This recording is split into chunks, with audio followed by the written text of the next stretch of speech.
la suite de la thèse. Ici, c'est un autre élément argumentatif que nous avons abordé ici, en disant que la colonisation a permis de mettre en valeur les matières premières dans l'intérêt de l'humanité et plus particulièrement des peuples colonisés. Alors, le fait que le continent noir, les pays colonisés qui ont des ressources naturelles en abondance, et la colonisation a été un facteur d'exploitation. Donc, les colonisateurs qui disposent des moyens de taille pour transformer les matières premières qui regorgent le sous-sol africain. Donc ça aussi, ça peut être mentionné dans le répertoire des avantages de la colonisation. Mais d'autre part, nous verrons que c'est justement à ce niveau qu'il y aura l'impérialisme, il y aura l'exploitation de l'homme par l'homme. Donc nous allons aborder dans l'axe 2 de la réflexion l'idée contraire de la thèse qui dit que la colonisation est négative. Donc, à ce niveau, nous allons aborder tous les aspects négatifs de la colonisation. C'est que la colonisation a apporté comme conséquence aux pays colonisés. Donc ici, du point de vue de la définition de la colonisation est une aliénation, une chosification en contradiction avec les droits fondamentaux de l'homme et des peuples. Donc, à ce niveau, il faut comprendre qu'il y a une oppression. Et les pays colonisés ont été dépourvus de leurs droits, ont été dépourvus de toute leur potentialité au détriment de la force colonisatrice. Et comme nous l'avons signalé ici, ces pays colonisés avaient des sous-sols extrêmement riches en ressources naturelles, et ces ressources naturelles-là ont été exploitées injustement et de façon exacerbée par le colonisateur. Donc, ce qui met à genoux tout développement économique et social, voire même culturel de l'Afrique ou encore des pays colonisés.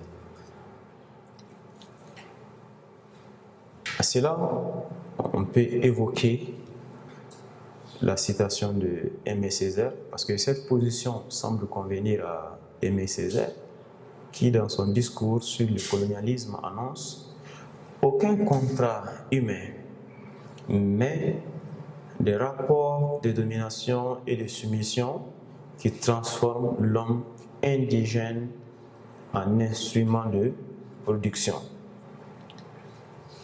À mon tour de poser une équation, colonisation égale à chosification. Alors à ce niveau, ça c'est l'équation que Aimé Césaire a posée.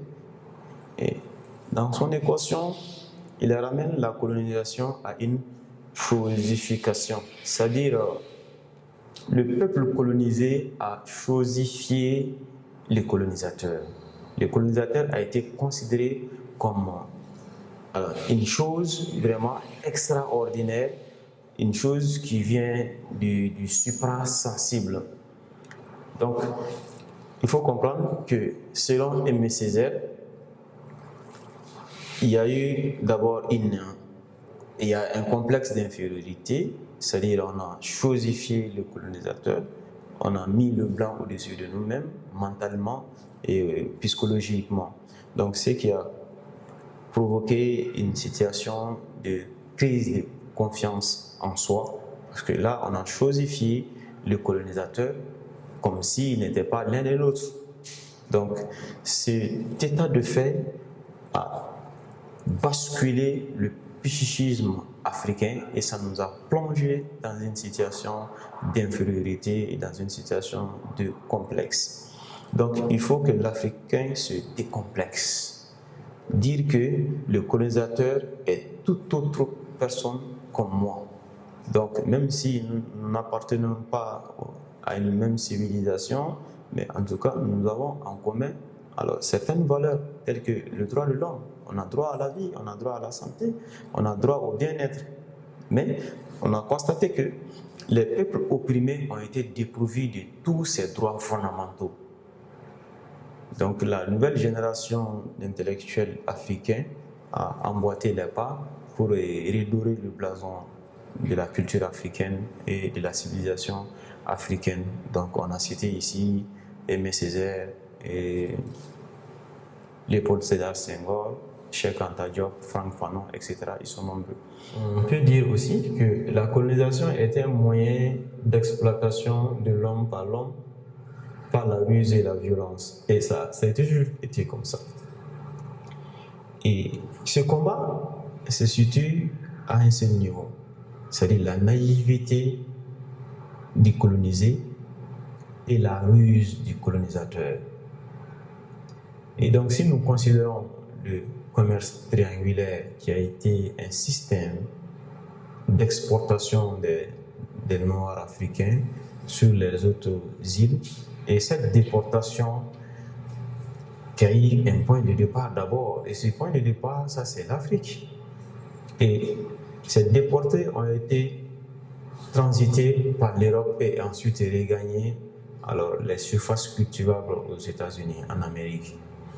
Donc, c'est à l'aide des papotilles, c'est-à-dire des outils sans valeur, qui ont servi de monnaie d'échange de nos ancêtres et qui ont été déportés comme ça de leur pays d'origine pour les amener dans les grandes plantations aux États-Unis, qui sont aujourd'hui les ancêtres des Afro-Américains. Donc, il y a toujours la ruse du colonisateur et la violence que le colonisateur aussi exerce sur le colonisateur d'une manière ou d'une autre. Donc, tout refus du système d'exploitation fera l'objet d'une violence asymétrique de la part du colonisateur. Donc, à ce niveau, on peut dire que la colonisation a posé plus de dégâts que d'avantages ici au peuple colonisé. À l'instar de Jomo Kenyatta, qui cite, quand ils sont venus, ils avaient la Bible et nous avions les terres. Ils nous ont dit, fermons les yeux et prions. Quand nous avons ouvert les yeux, ils avaient les terres et nous, la Bible.